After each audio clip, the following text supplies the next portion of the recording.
Ugh, it's getting hard for me to do my work with all this talk of corpses.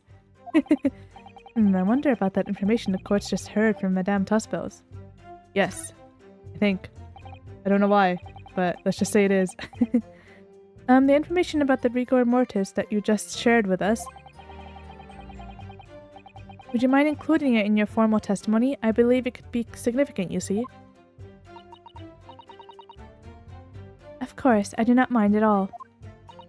I can't help feeling that after this latest topic, the atmosphere in the courtroom has become extremely grave.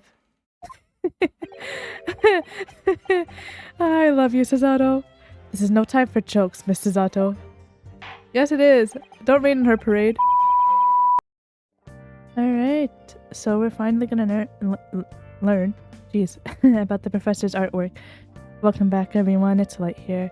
And we got Madame Tusspells on stand, and we found out that the head, or the face that she made of the professor is actually based on the real face that was kept quiet from anyone outside of those who needed to know, like the important people. Anyway, and now she's gonna tell us just how exactly it was made, I believe, right?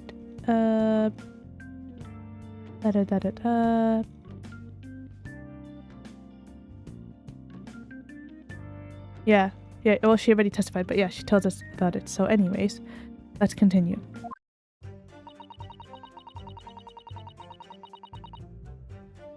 Okay, let's see. We haven't pressed anything, right? So we're gonna press. And that rumor would be a 10-year-old tale now, but one that no Londoner would ever forget. Ah, right. I know just what you're talking about, I think. Of course, it couldn't be anything else. Yes, that story will never disappear. A tale of the condemned killer rising from the dead. That is the central attraction of my House of Horrors.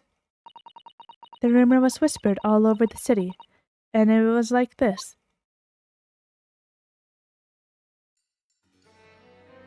It was in Logate Cemetery behind the prison in the dead of night after the execution of the killer. The interred professor slid back the stone stab covering his tomb and emerged from his grave. A young man who witnessed this felt a scream welling up inside him. But an instant later he heard an ear-splitting gunshot from over his shoulder. The bullet struck the emerging corpse, and he fell motionless once more. Did we hear about that? Did Sholmes mention the bullet? The scream finally found its way from the mouth of the young witness, who turned and ran for his life. I do not remember Sholmes mentioning a bullet. The corpse climbed out of his own grave? And then somebody shot him? Who was it? Nobody knows, even today. But remember, it was just a rumor. Perhaps nothing more than a ghost story. Good people of London, they love stories like this. That is why it was in every newspaper across the capital. But was it just a story?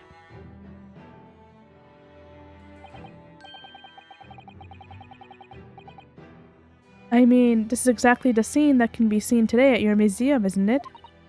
Oui, the special exhibit was modeled on that very illustration.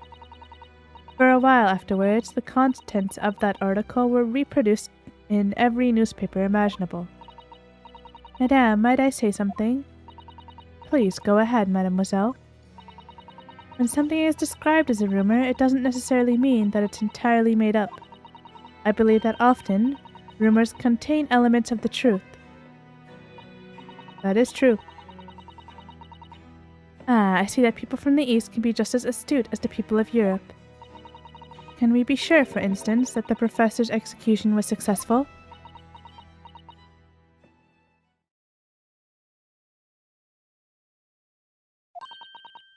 It is not possible for the dead to come back to life. Sorry? 10 years ago, I was there in Logate Cemetery. After the criminal, known as the Professor, was killed by hanging, I took a wax impression of his visage from the corpse just before it was interred. So I can assure you, the man was dead. I see. It would certainly appear that the condemned man suffered the intended fate. Silent, are we? That's a new one.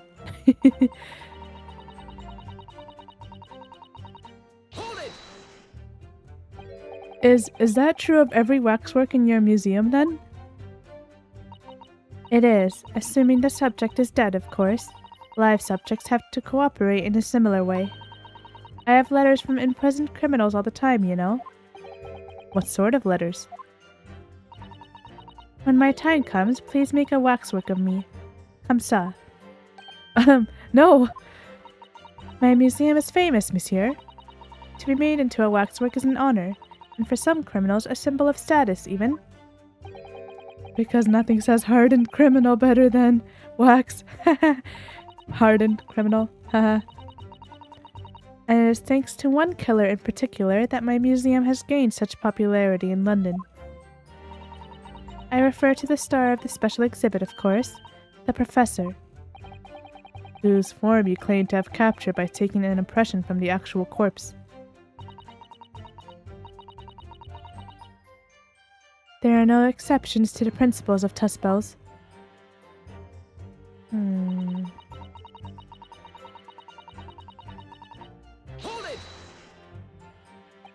Surely that's illegal, isn't it? You think she cares? 'Cause I don't. It would seem the proprietress of this repository of novelties was blinded by monetary greed. It had nothing to do with money. The man is part of London's criminal history.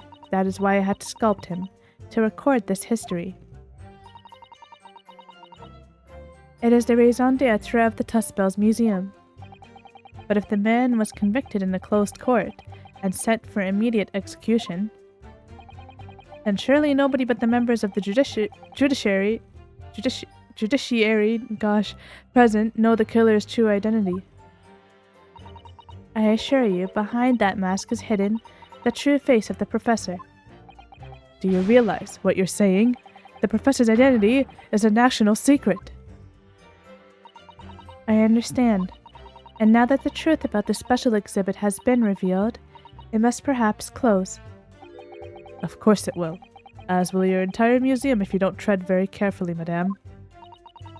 That could be another interesting chapter in the history of my family, I think, don't you? Sure. So 10 years ago, on the night of the professor's execution, you took a wax impression of his face from the corpse? Oui, exactement.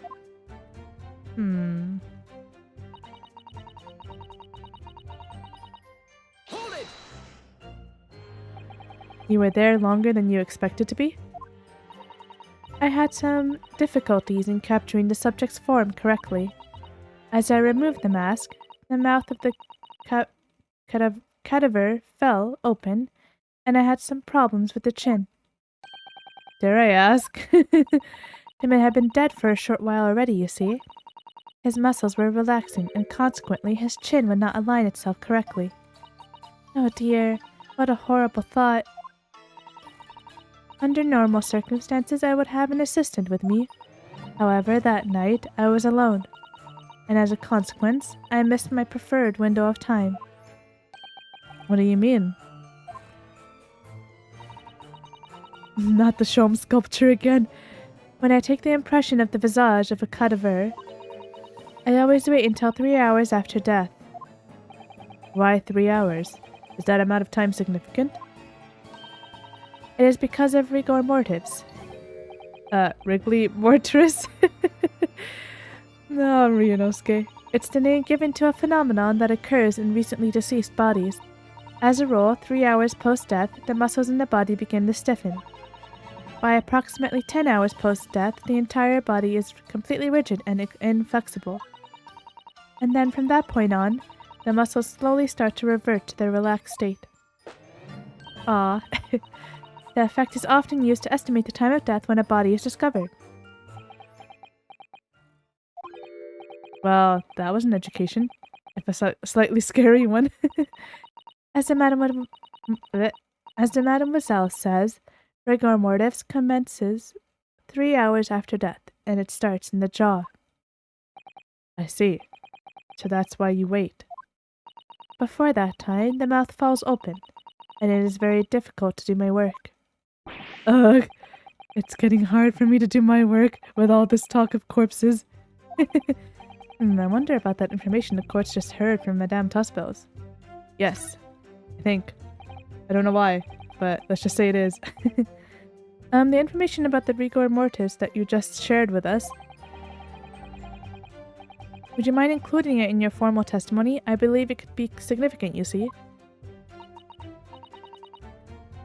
Of course, I do not mind at all. I have feeling that after this latest topic, the atmosphere in the courtroom has become extremely grave. I love you, Sasato. This is no time for jokes, Miss Sasato. Yes, it is. Don't rain on her parade. Madame, kindly amend your testimony as discussed. Bien, sir.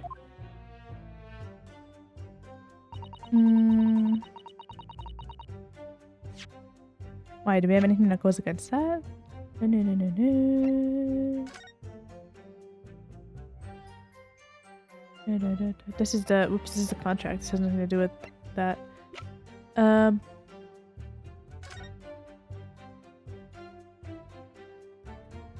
Midnight on the 17th of June.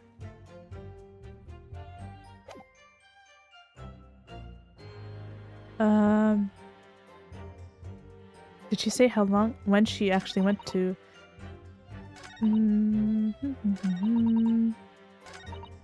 Maybe I should press that statement first. Hold it! Rigor mortis being the phenomenon you described whereby the corpse becomes stiff after death? I think you said that it starts at the jaw, about 3 hours post-death, is that right? Oui, c'est ça. Of course, the exact duration depends a little on the season. I didn't realize a waxwork artisan would be so well versed in the subject. Non, that is only elementary knowledge in the field of legal medicine. Well, I had no idea about it, but maybe I won't admit to my ignorance about forensic science. I could ask my father to give you a very simple primer if you like. I think corpses should be your domain. I'm not good with them. Oh dear, I'll do my very best.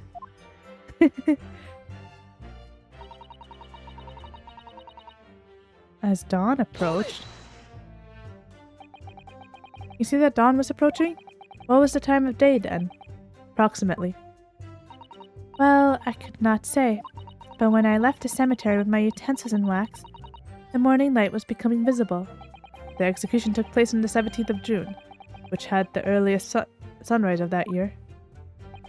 Indeed it did. First light would have been at around 4:40 in the morning. That really is early. The fact is, I had very little time, so I finished my work in half an hour. It was necessary to complete the impression and bury the body before daybreak, of course. If somebody had discovered me there, it would have been a catastrophe, so I had to hurry. Is it me, or does Mr. Sholmes seem to be taking shape more quickly now, too? You certainly appear to go to extraordinary lengths for your work, madame. I wonder, is what she just said particularly significant? Yes. Madame, those details about how long it took you to complete the sculpture and the early sunrise, could you include them in your testimony? I believe they may be significant. Of course, if you would like me to. You're quite right, Miss Naruhodo. It is intriguing. A sunrise at 4 in the morning would be absolutely unimaginable at home, wouldn't it? That's not quite what I meant by significant. She's so funny today. Kindly amend your formal testimony then, madame. With pleasure, my lord. I hurried to finish my work in a half hour before sunrise, then left as soon as the corpse wasn't interred. Okay, now I can present this, because we know he was executed around midnight. Objection! Oh, never mind. Oops. Alright.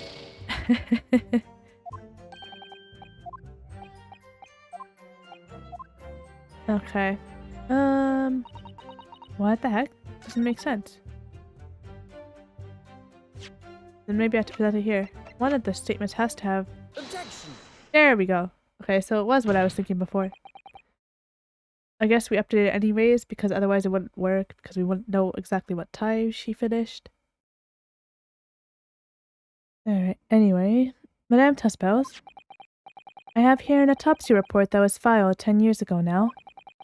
It confirms the death of the professor following his execution at the gallows.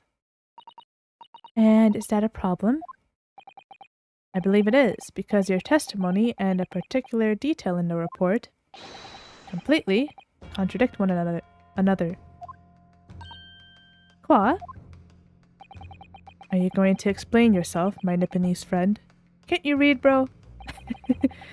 According to her testimony, Madame Tusspells was creating her wax impression just before dawn, and at that time rigor mortis had not yet set in. Am I correct so far, Madame? You are, yes.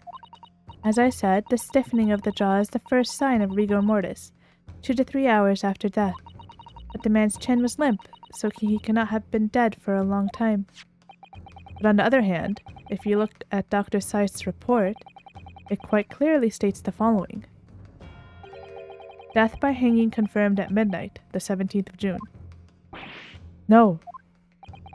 If the professor indeed died at midnight that day, then by the time you were sculpting his face, rigor mortis would already have set in. Oui, yes, you are right, the chin. It would have been completely stiff. In other words, this report is wrong. Objection! No coroner makes mistakes when recording the time of death. The very idea is absurd. In that case, there's only one possible conclusion. The execution didn't actually take place at the stated time. Impossible. Haha. Order, order. Counsel, this is beyond folly. Not only do you indict the author of the report, Dr. Seith, but you also implicate the members of staff at Barclay Prison where the execution took place. By heck. Extraordinary. Not in my day. My learned friend appears to have overlooked one very crucial fact. Uh-huh. What fact? The professor died that night, without question. He did. Of course he did. I moved the man's limp jaw with my own hands. There was no... Yes, the professor died that night. But what if he didn't die at the gallows? Didn't die at... Are you insane? What exactly are you suggesting did happen in that case? It's almost impossible to believe, but it would explain the link between Dr. Seith, the professor, and that one other person of interest. I have evidence that will explain exactly what I'm suggesting happened that night. I have no idea what he's talking about. I should know, though. Counsel, present the evidence at once. The evidence that allegedly explains what really happened on the night of the professor's execution.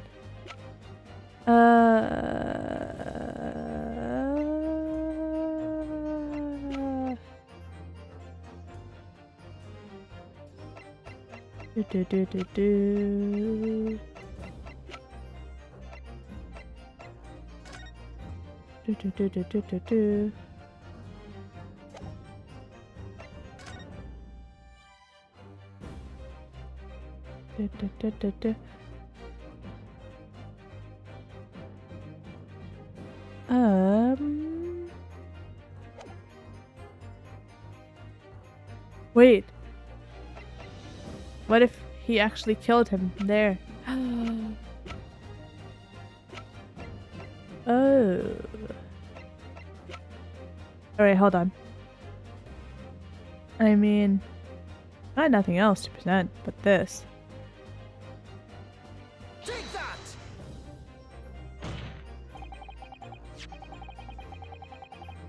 What happened that night is written very plainly in this newspaper article.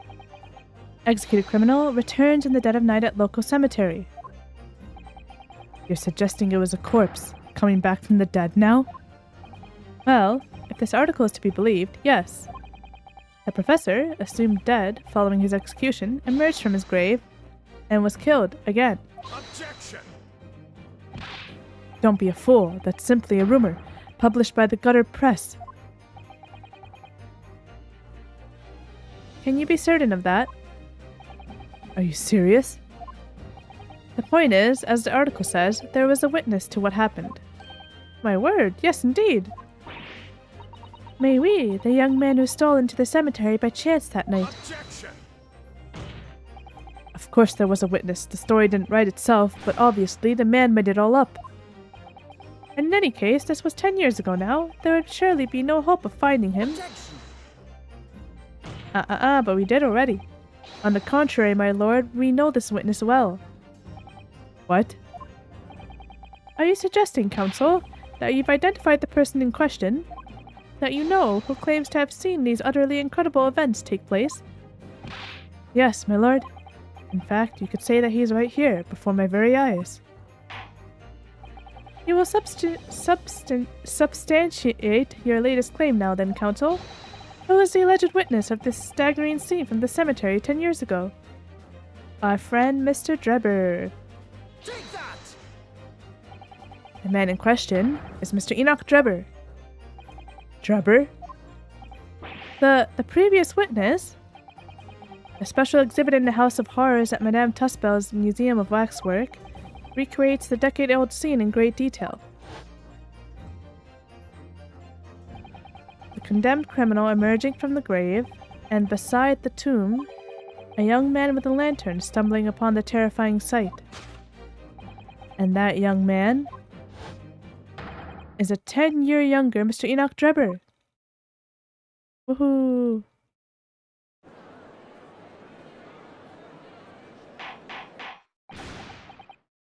Order, order, order!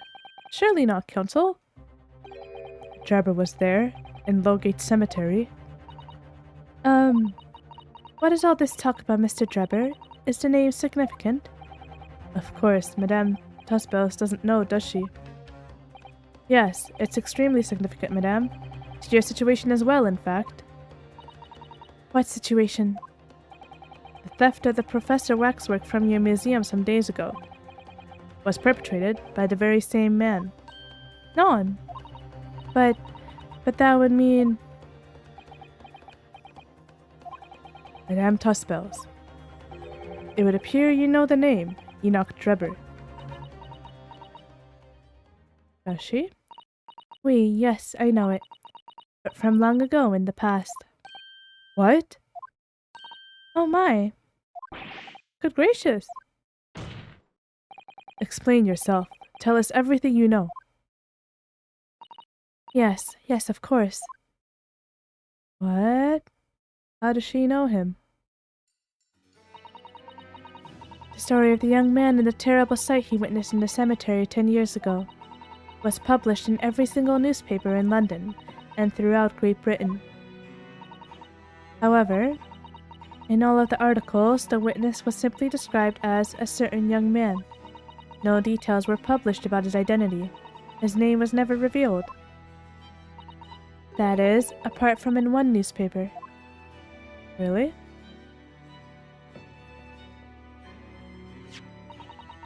The Daily Circus. It is the paper from which comes the article I have already shown the court.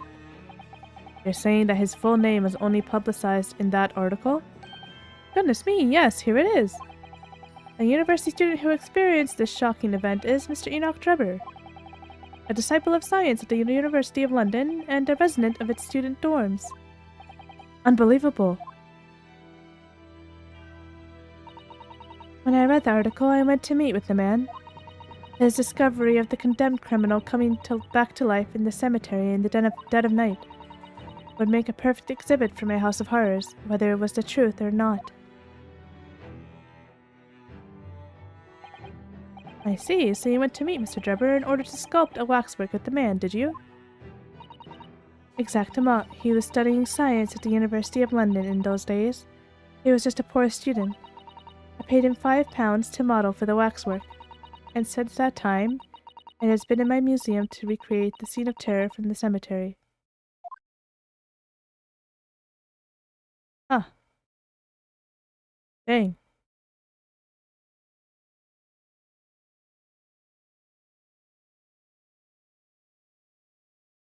Wow. Silence. The silence. Oh my god. So, 10 years ago, a young man appealed to the public about an extraordinary event he'd witnessed. A criminal who had been put to death re-emerging from his grave in the middle of the night. But the public treated his claim as nothing more than an amusing anecdote that was soon forgotten. 10 years later, the same man steals a waxwork model of the executed criminal, ostensibly to use as a body double for the victim in the case we're discussing here today. Even though the waxwork build is a poor match for the victim, and its face is obscured by a mask. So the question is, why would the man do such a thing? Which brings us to 3 days ago, when the birdcage crashed into the Crystal Tower. If the birdcage in fact contained not the body of Mr. Asman, but that same waxwork, the coroner from Scotland Yard who investigated Dr. Scythe would have noticed immediately. And yet, she submitted this autopsy report for the victim, which the court has seen earlier. Why? Because the waxwork was that of the professor. Is that what you're saying? Dr. Scythe put her name to a document confirming the death of a condemned criminal who was still alive. A criminal whose apparent resurrection was witnessed by Mr. Drebber. But that misconduct was a deadly secret the coroner would do anything to protect. Which is precisely why Mr. Drebber used that particular waxwork as the body double. Ugh. Haha. My lord, this court must summon Dr. Scythe to the stand. The defense is determined to find out exactly how the coroner and Mr. Drebber are connected. Ha ha ha. Yes. But according to the missive I received this morning through the prosecutor's office, Dr. Scythe is unable to participate in these proceedings. Is that not the case? Yeah, well, now she has to. Bring her to the stand. She told us so herself, didn't she? Lord Von Zieks won't be summoning me as a witness. Lord Strongheart has forbidden it. Lord Strongheart? The Pandora's box you were warned about is the professor case. But please don't make the mistake of thinking you'll get any information about it out of me. Oh, wait, does Strongheart know? Strongheart involved in covering it up? What the heck? Something happened on the night of that killer's execution 10 years ago, and surely nobody would want to get to the bottom of that more than Lord Von Zieks. Come on, Zieks, help us out, for once. The prosecution calls for the instructions in that missive to be scrapped. Yay! But Lord Von Zieks, the missive was issued from the Lord Chief Justice's office. Objection! The assigned prosecutor has the final say on policy in any particular trial. In other words, me. Yes! Let Enoch Drebber and Dr. Scythe both take the stand together. Yay! We're finally gonna nail the truth about what happened to the professor. Order, order, order! Very well, I will uphold your request. Bailiff, send a subpoena with immediate effect addressed to Dr. Scythe of the Forensic Investigation Team. The woman is compelled to attend on Her Majesty's orders. Alright then. Enoch Drebber and Dr. Scythe. If they weren't colluding with one another, this crime could never have been committed. I'm just a stone's throw away. I can feel it. The truth behind all of this is about to come out. Yeah! Dang. She's still there carving Sholmes. Oh man. Thank you for your attendance at such short notice, Dr. Scythe. I'm disappointed in you, Lord Von Zieks. You've completely betrayed the agreed policy of both Scotland Yard and the prosecutor's office. Betrayal is not in my nature, as long as the truth isn't compromised. If it is, if there's even a hint of wrongdoing, then no matter whom it concerns or disgruntles, I will pursue the matter to the bitter end, as would any prosecutor worth his salt. Yay! Mr. Drebber, you took the victim's life by means of a machine that you constructed in your workshop. And Dr. Scythe, as the investigating coroner, you were the first on the scene to examine the victim's body. It is the belief of the defense that you collaborated with each other and were both complicit in this crime. And where is your evidence? At present, we have no definitive evidence, but we do have a very significant clue. What are you talking about? I'm talking, of course, about the waxwork. Boom. This model of the killer known as the Professor, who was sentenced to death 10 years ago. You don't need to tell me. I witnessed the man's execution with my own eyes, and officially pronounced him dead. That remains to be seen. Is that so? According to newspaper reports from the time, on the night following his execution, the killer came back to life. Tsk, don't waste my time. And the sole witness to that mysterious event was you, Mr. Drebber, wasn't it? If what you saw in the graveyard that night 10 years ago wasn't some chilling fiction, but reality, it would make you privy to a very great secret of Dr. Scythe's. A secret so profound, it could compel the coroner to agree to collaborate in your evil scheme, in fact. Can't stay silent for long. Mr. Drebber, tell the court. Tell everyone the truth of what you saw that night in the Lawgate Cemetery. Come on, dude. So he was the student who saw it.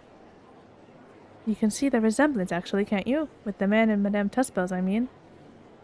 Surely he's not going to claim that he's really what he saw. That's really what he saw, especially not after all these years. He was a research student at the University of London, was he? And I bet too clever for his own good, if you ask me. Coo. That laugh is so funny. What an interesting twist. When at the time, not one person would take me seriously. Yet now here we are, 10 years later, and suddenly my story matters. And in a court of law, too.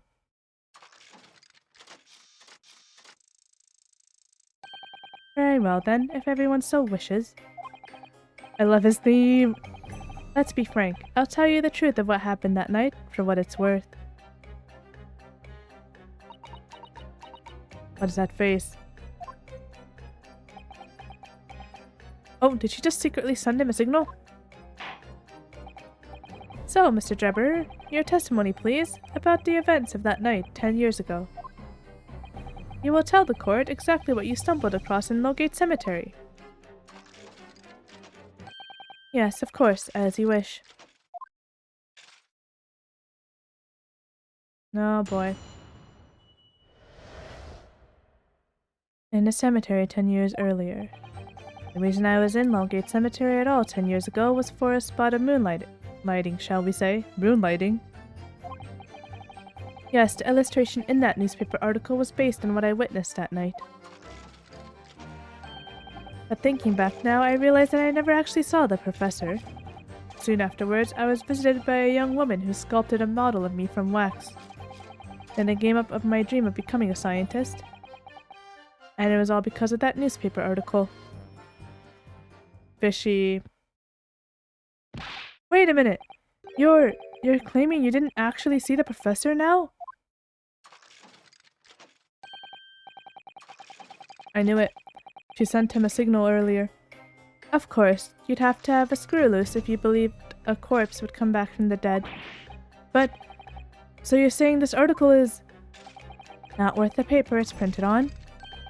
I think that would describe it perfectly, yes. Ugh.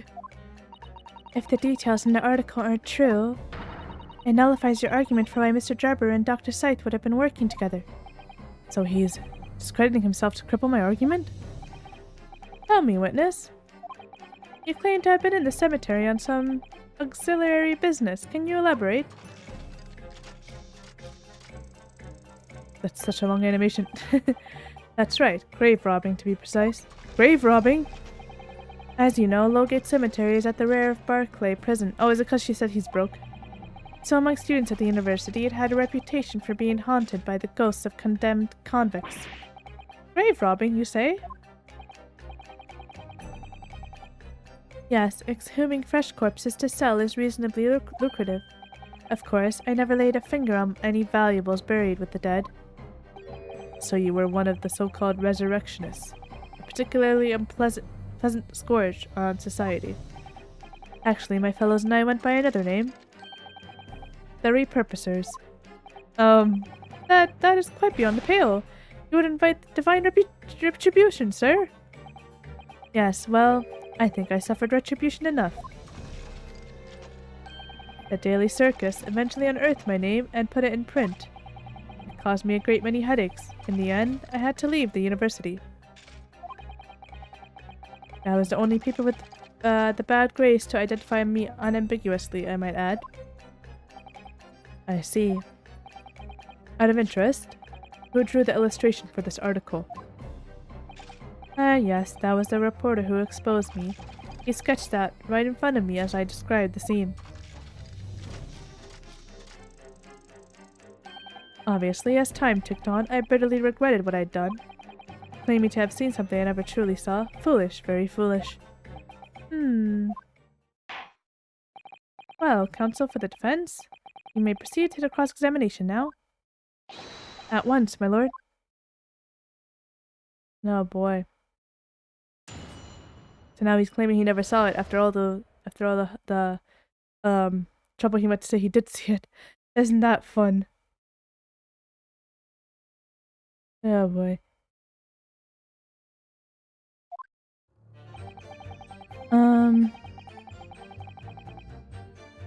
I think I'm pressing first, cause Hold it! I don't think I have anything right away to like present an objection. By moonlighting, you mean grave robbing, do you? Surely you don't only need to look at the graveyard scene and my appearance to gauge the answer to that. The lantern and spade. Oh, now we know why he had the spade. That makes sense. But who on earth would want to buy a dead body? Any major hospital. A hospital? In order to better understand the human body, the study of anatomy is crucial to medical science. But there isn't a hospital in the world that has enough specimens to work with. Though obviously they can't openly express an interest in obtaining more by dubious means. And as aspiring scientists, we young research students had no money to work with, as I'm sure you can imagine. So we made superstitious arrangements with the hospital via some of our medical student acquaintances. We would never take anything of value from the graves. This is all for the furtherance of science, you see. That's what we all told ourselves every time we stole into the graveyard at night, spade in hand. We realized body snatching is a serious crime. If you were caught, you could expect the gravest of consequences. We students were caught between the hammer and the anvil. We needed funds for research. Professor Harebrain said exactly the same. I'm quite speechless at the apparent levity with which you've revealed this abhorrent behavior. Well, if you wanted to know why I was there at Lowgate Cemetery, that's the reason. But I never expected it to end the way it did. That I regret to this day. Uh-huh. Oh boy. Hold it! Strange happening at Lowgate Cemetery, which you now deny. Not entirely. I ran to fetch the police at the time. You know, I was shaking like a leaf. They didn't believe a word of it. In fact, I was very nearly arrested myself. So you went to the papers instead? I started big with the London News, but unsurprisingly they didn't want to know either. In the end, though, it was reporters from the gossip rags, gutter press, that came to get my story. And it spread like the plague through the capital as gossip-hungry Londoners lapped up the tale. The story was in every single paper at the time, with the exception of some broadsheets. And yet only 2 or 3 of them actually interviewed me personally. Most of the accounts turned out to be very interpretive ghost stories. What about the article in the Daily Circus? That particular journalist found me at my dormitory. I don't know how, but he discovered my name. So I recounted to him exactly what had happened that night. And from your description, he drew this illustration? Precisely. That's how I learned that the condemned man was the infamous professor. Because the reporter told me so. I had no idea myself, you see. Wait, if he didn't know, then how is he saying that he didn't actually see the professor? If he didn't know who the professor was? Newspaper reporters are wont to snoop around in matters that don't concern them. So the scene portrayed in the illustration is accurate, then? Well...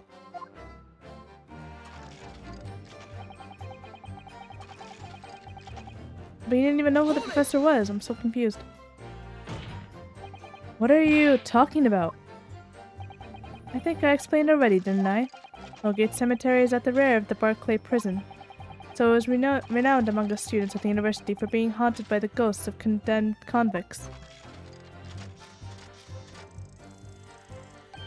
For some absurd reason, I was scared of the graveyard at night, and as a result, only too willingly to believe that nonsense about the dead coming back to life.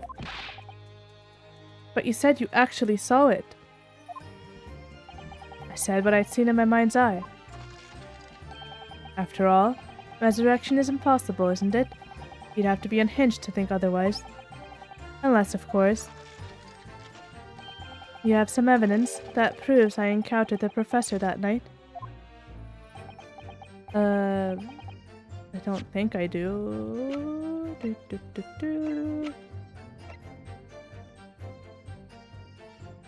I mean, other than his hair turning white. Because that wasn't his original hair color. But, like, do we have anything that says that, other than what Chom's told us, obviously. Their contract, that thing. I mean, other than this, I don't know what I'd present. Because his hair changed color. I don't know. Is there any material evidence that could show he really did see the professor? If we have anything at all, Mr. Naruto, I know. I need to present it against that irritatingly backtracking statement of his. The point is, that night was a pivotal moment in my life.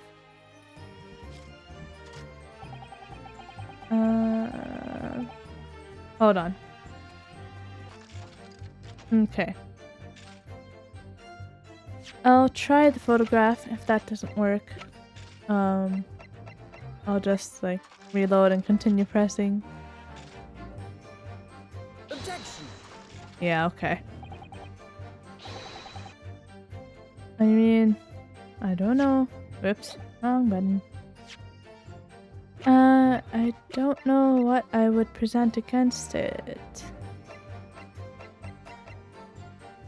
Oh, the camera! Oh my gosh, wait.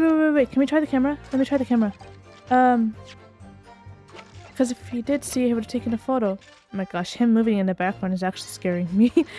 I don't know why, it's like... Oh my gosh, okay. We can try this. Objection. Dang it. Ah! Hold on. Alright, let's just continue pressing first. Hold it. That young woman being Madame Tusspells, of course. Precisely. I must say I didn't expect to run into her again like this 10 years later. As I have explained, I went by the name published in the article and, comme ça, I found the man. Yes, the article in the Daily Circus, I think you said. I was a poor student with barely a penny to my name at the time. And the young lady put £5 in front of me. Oh my gosh. So you readily consented to having a waxwork of yourself made and gave permission for it to be put on display. I did. I should sell what little I had to sell, I concluded. Ah, oui. I remember now. I purchased something else from you that day, ne sais pas? Oh, what'd she purchase from him? Did you? I can't say I remember. What was it, madame? His camera. Ah. Oh yes, I made a point of taking it with me whenever I made an excursion into any cemetery. You took a camera with you, sir? To what end? To record the details of the bodies I disinterred. But I had no intention of ever visiting a graveyard again after that night, so I sold it. I see. But I still have it, monsieur. It is a part of the special exhibit in my House of Horrors. I am very meticulous about such details. It is the Tusspells' way. It would seem, then, that this is the very camera Mr. Drebber took with him to Logate Cemetery on the night in question. Yes, interesting. Oh, there we go. Now we have evidence to prove. Alright, I'm done with you. This should work now.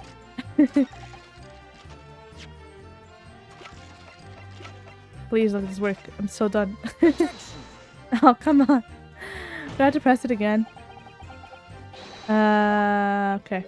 I'm gonna take the penalty because I got the camera updated, so I don't want to go through that again.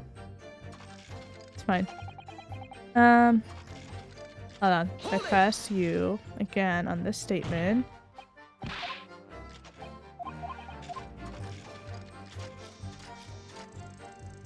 Na na na na na.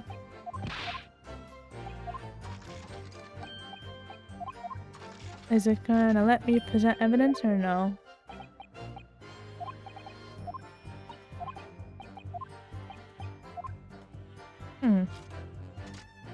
Okay. I guess we'll finish pressing first. This article, you mean? Published in the Daily Circus?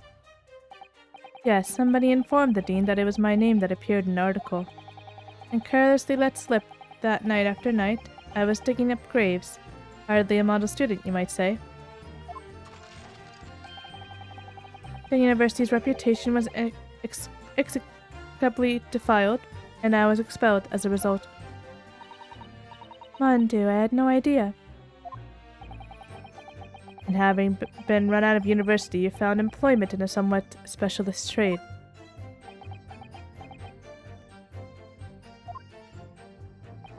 You combined your knowledge of science with knowledge of stage magic to create various experimental machines intended to demonstrate never-before-seen technology.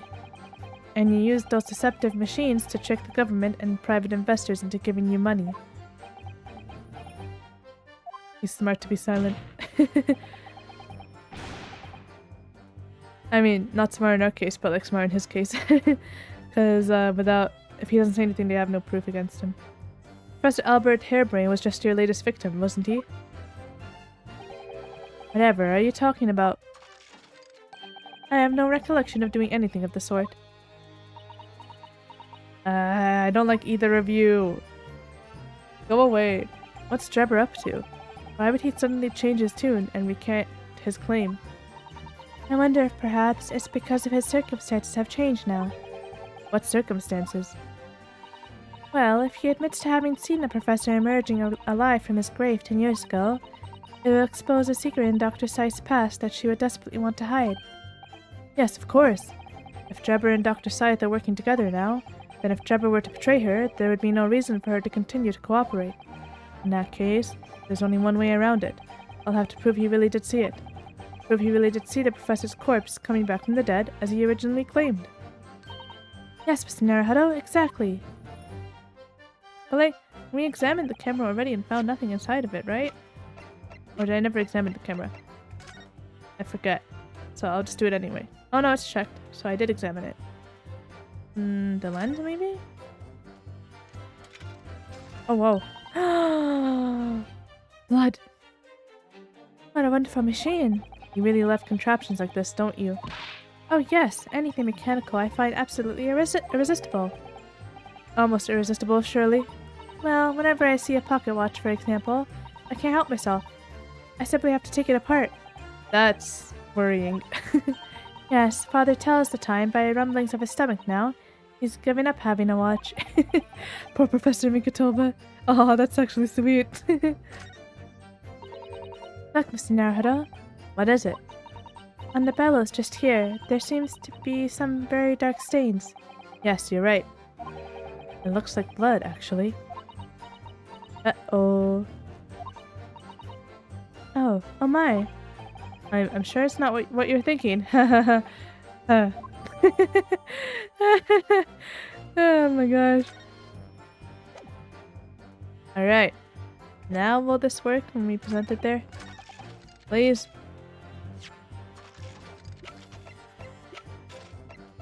I hope so. Objection. Ah. Oh, man. Why? Alright, hold on. Let me save because I'm down to 2. It's been a while since I saved. Hold on. It's weird that I'm having so much trouble getting the contradiction. Jeez. She saw based on what I went that night. I never actually saw the professor at all, though.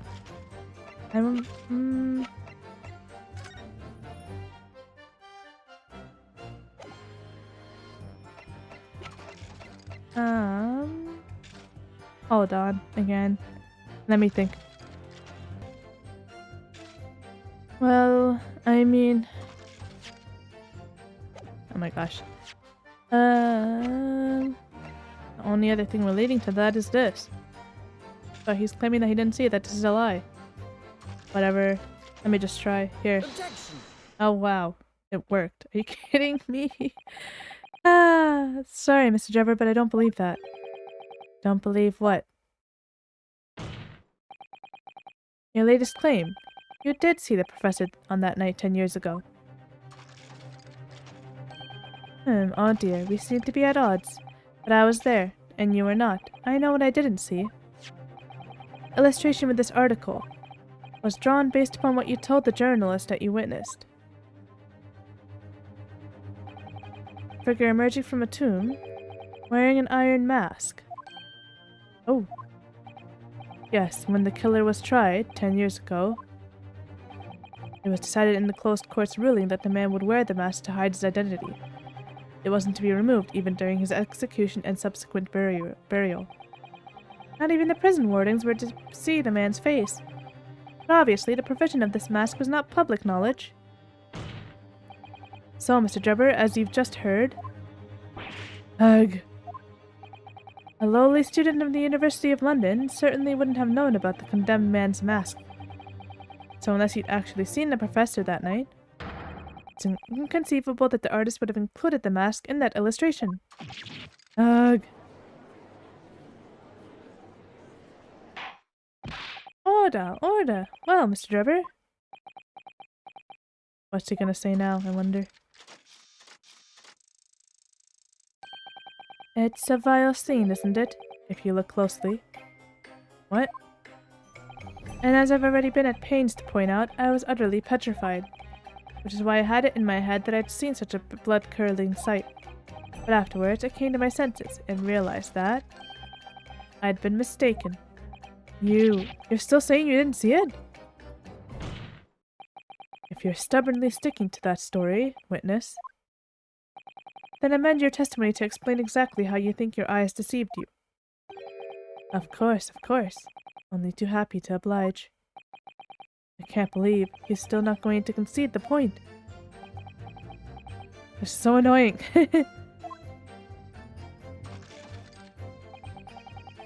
As a fellow grave robber. Huh?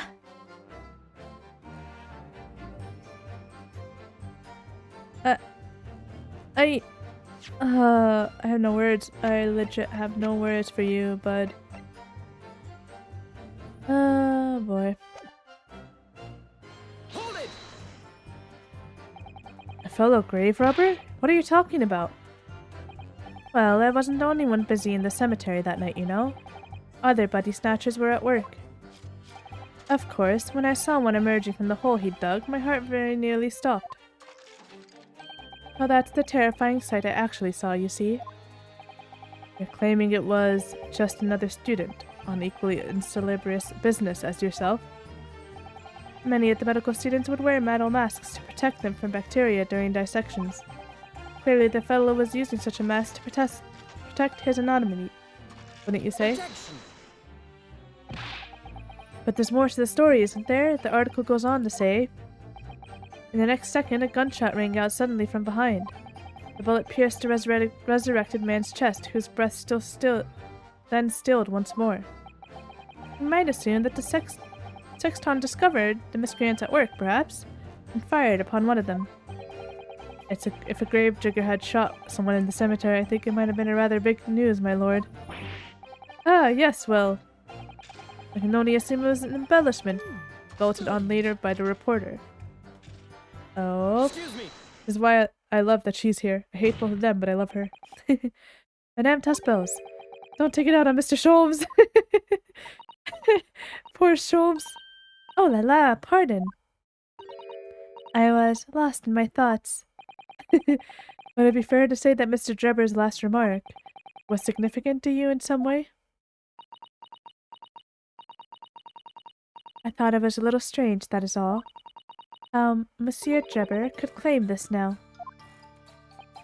If you don't mind me saying, madame. What are you talking about? Well, when I met you 10 years ago at your university dormitory, you recounted to me about your adventures in the cemetery, non? Including the gunshot. Stop. Oh, jeez. You might want to watch your tongue, you know? Objection! I think you're the one that needs to watch your tongue. Have a care, Drebber. That's no way to speak to a lady. Yay! Grr. Please, Madame Tusspells. Carry on. Of course. According to what Monsieur Drebber told me at the time, he did hear a gunshot from behind him, and the bullet hit the condemned man. I said nothing of the sort. Non, you were very explicit about the details. About the mask that the figure was wearing, and the blood that splattered over you when he was shot. Ooh, enough! Shut up, woman! You're making all this up! Dang, dude! You shut up! That will do! Mr. Drebber? Yes? You refute the account just given by Madame Tusspells? Of course he does. I have no recollection of ever saying those things. Come on, do you really expect us to believe you? Control yourself, counsel. I will not permit baseless accusations in my courtroom. Right. Under the circumstances, I think it best that you supplement your testimony with a statement to clarify your position on this witness. Very well. Alright. Guess we'll have to see what he says, what he lies about, next time. Alright. This is so aggravating. And she hasn't even said anything yet. We haven't even heard from Dr. Scythe yet, or like chased her or her testimony, or tried to find contradictions, you know, all that stuff. Which I think still awaits us next time as well. Oh boy, this is gonna be quite a joy, isn't it? Alright guys, that's gonna be it for this one. Hope you guys are having an amazing day, and I'll see you in the next one, where we hopefully get this guy to stop lying. Why do they all lie? Jeez. See you later.